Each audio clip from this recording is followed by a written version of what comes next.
Hey, Fanboy Nation. This is your pal Daffy Duck, and you're watching. We're watching Fanboy. A fanboy, etc. Fanboy Nation. Dot, I assume Tom.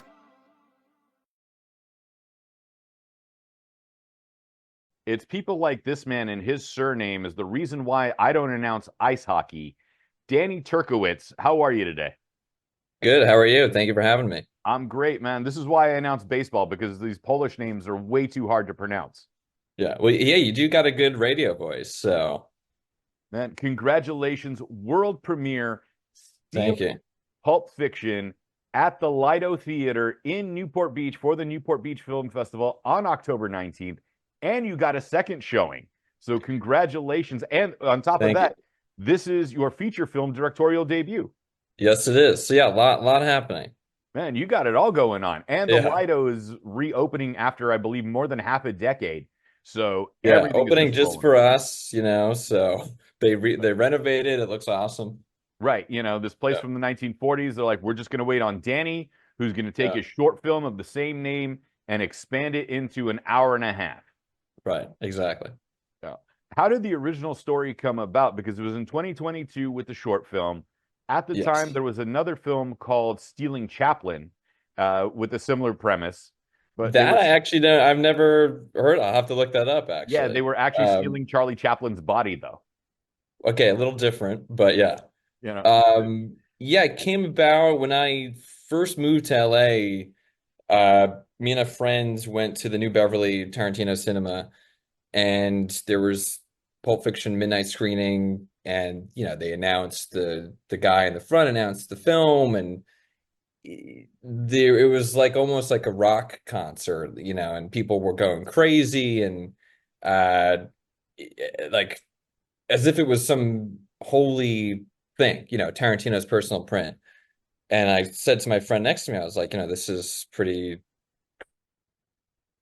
crazy. People are really freaking out. Like, I wonder if there's security here for such a thing. And he's like, what the hell are you talking about?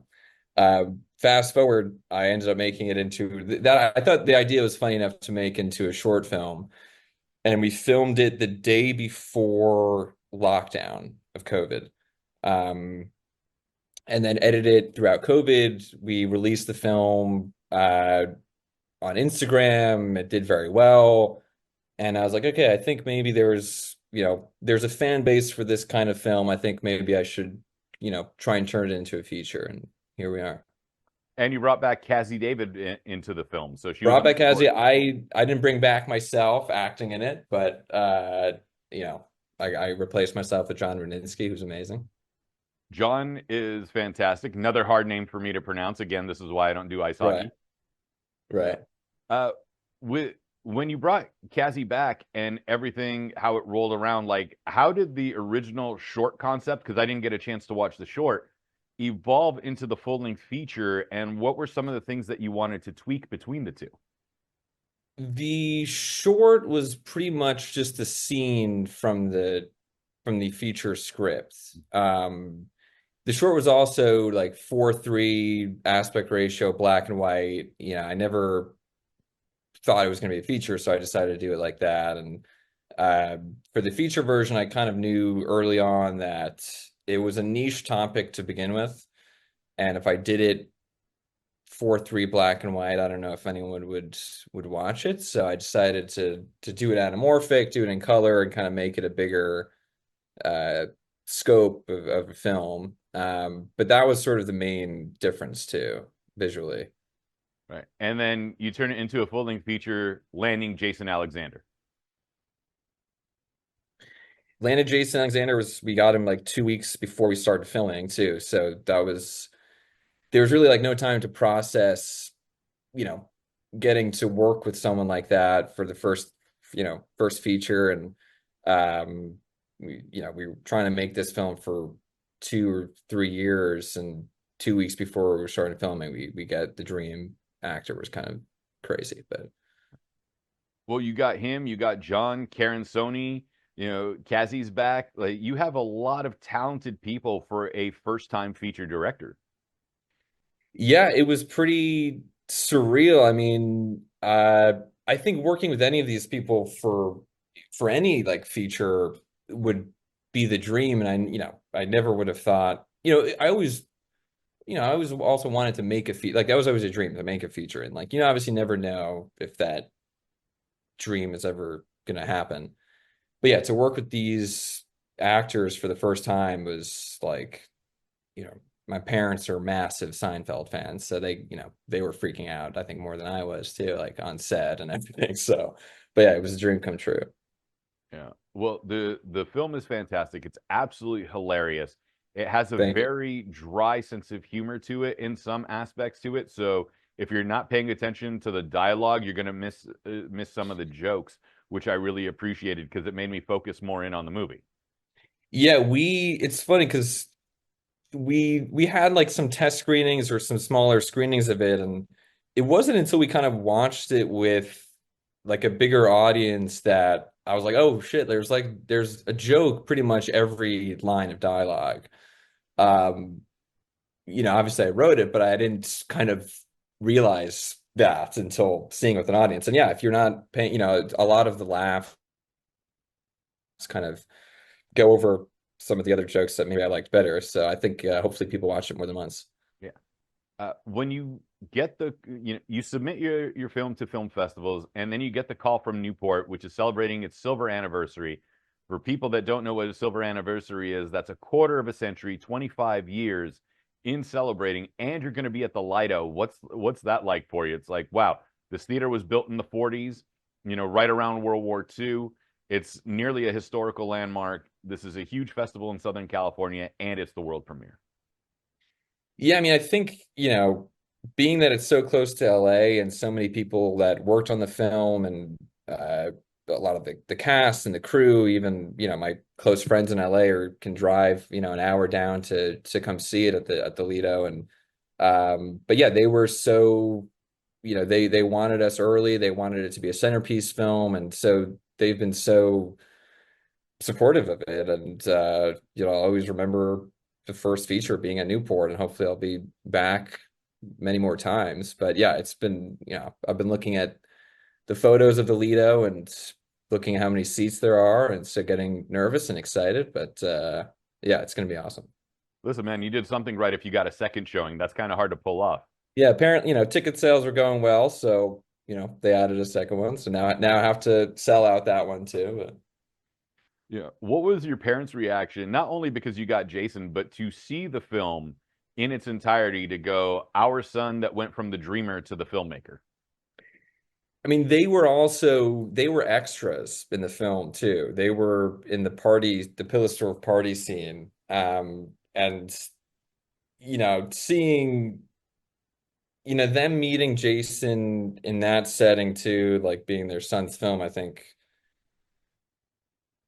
and then watching my mom have interaction, I think was like the highlight of making the film. I mean, but yeah, I mean, this was, they sent me to film summer camp when I was younger, so it's been a long time in the making. So they were extremely proud, and they're coming to Newport too. So That's awesome. So we'll get to see your parents at the after yeah, party. they'll be there. Yeah, exactly. Yeah. Yeah. What was Pulp Fiction like your big inspiration? Obviously, because you went to the New Beverly and saw it. Was that like your Tarantino movie, or is it Reservoir Dogs, Jackie Brown? Like what is your definitive Tarantino flick? So it was, I mean, my top Tarantino is Inglourious Bastards, but I think there was just something so like Pulp Fiction has such a enormous impact on this industry that to be honest, I don't really know. I mean, I guess you said the Stealing Chaplin of it all, but I think there's only so many films that I think could work with this title or premise, that there's more to it than the movie, like what it impacted other films and filmmakers. And, it obviously impacted me and enough to make this film. But yeah, I mean, with that being said, Inglourious Basterds is still number one for me. And was it scheduled, or was this the plan to realize that the feature film would be released during the 30th anniversary of Pulp Fiction? Yes, it was planned many years in advance. I also came out in 94. I was born in 94. So a lot of, fun milestones here. The film's turning 30. I'm turning 30. But yes, it was not planned, as far as we know. Well, it's a great coincidence, the Yeah. fact that 30th anniversary of Pulp Fiction, along with the world premiere of Stealing Pulp Fiction. Right. And the actual date of the 30 years, October 14th, which is the week of the premiere too. So trying to plan some exciting things for that. So keep a lookout. And has there been a reaction from Tarantino? We'll have to wait and see, at the premiere, but don't want to say too much on that now. I think it'll ruin the mystique of the film. Well, the movie is a lot of fun, and I enjoyed it immensely. Like I told you in the pre-interview, I liked it better than actual Pulp Fiction because I didn't like Pulp Fiction when it came out. I hope that makes it into the review too. Listen, it did. Because everyone gave me grief back then, and everyone gives me grief now, and I was like, it's not my bag. I liked Reservoir Dog better. That was a better one. Inglourious Bastards. Like, to me, it's always been 50-50. Either I really love a Tarantino movie, or I was just like, I can do without this one. Right. Well, in a way, Stealing Pulp Fiction is my Reservoir Dogs. Oh, I noticed a lot of that in there. Yeah. So, and then, the next film ideally will be my Pulp Fiction. But yeah. All right. So let's put it like this. You have a fictionalized version of Stealing Pulp Fiction and Tarantino's own, personal copy on 35 millimeter. Let's say you actually get the chance to steal this copy. What do you do with it? Like, you can't sell it on the black market. Yeah, I think, well, Maybe, someone did. Yeah. But I really I would just be on this. I mean, I have the prop reels in my bedroom, just, sitting there. I think it would literally just be a museum piece kind of thing, and just something to look. I mean, I don't own a film projector either, so there's not much I would be able to do with it. Yeah, just to look at when people come over for dinner, I can show them. So yeah, there's not, but at the same time, all of these people in the movie tried to steal it, even though there's not much to do with it. So, and especially not having a projector. Right, exactly. Which defeats the purpose, because you need one in order to keep the film working, or else, the celluloid's just going to stick to each other. Right. But as you know, in the film, it's just as valuable as gold, so if not more. Especially to the filmmaker. Right, exactly. Yeah. There are some scenes, fantasy scenes, we'll put it lightly that way. That John goes through, and his situation, and how do I put? I'm doing my best not to give a spoiler, because we want everyone to come out to Newport on opening night for the world premiere. But there's some stuff that John goes through that's in his own head that's quite hilarious. Like, were these visions of yourself of like, if I did that, this would probably happen, or like, this is my worst fear, or is it just for the character? Well, I think, again, early on, I knew that there kind of had to be something else too, in the film, not just for cinema or Pulp Fiction fans. Like, there had to be some heart to it and a love component that raised the stakes and everything. But yeah, I think that the visions he has is never. I mean, maybe they have, but not in that exact way.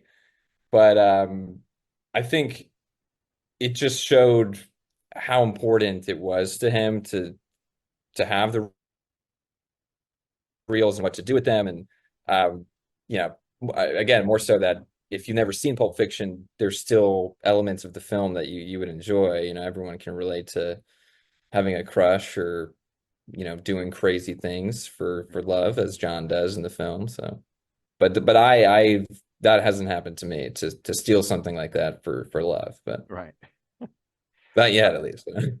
Well, this also feels like very much a love letter to 90s indie films, because there's aspects of Reservoir Dogs in here, there's aspects of Pulp Fiction, but there's also some Jon Favreau swingers as well.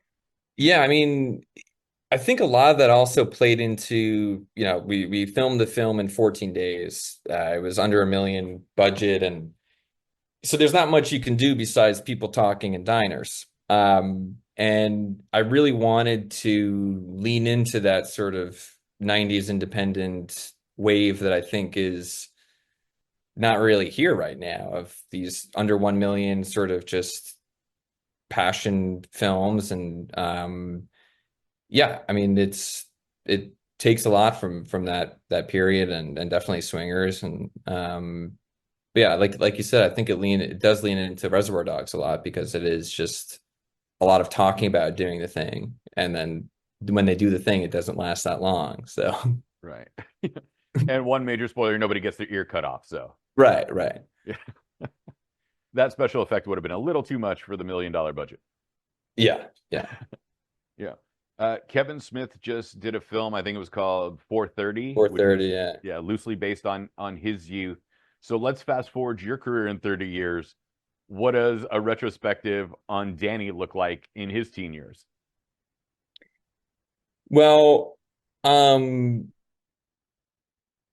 when I actually I haven't seen that film, but I saw a review of it that I loved, and it said something like, this film really works because it's not adults acting like kids for once in his films, and it's like kids being kids. And um but yeah, I would love to do a film about, I mean, hopefully this is a little different, but hopefully someone makes a film stealing Pulp Fiction that, I can be in, and they can try and steal it from me, and that could be part of the history of it. But yeah, I mean, there's a lot of college movie ideas that I want to do, and